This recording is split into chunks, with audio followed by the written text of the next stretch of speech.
Ang tagal mo. Ayan, dinaanan pa namin yung manok. Ang tagal yan eh.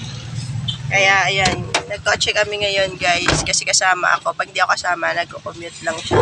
So yung manok namin ayan nandun sa likod, ilalagay na niya. So nandito kami sa katayan ng manok guys.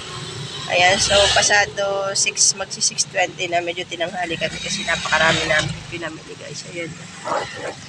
So umalis kami sa bahay is, anong oras ba yun?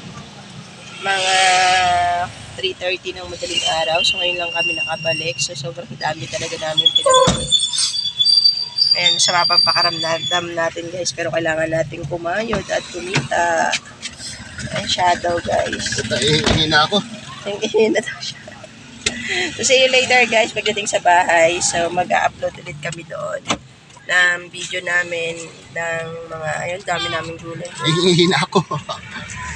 Ang dami namin paninda. So mamaya na lang ulit. Bye!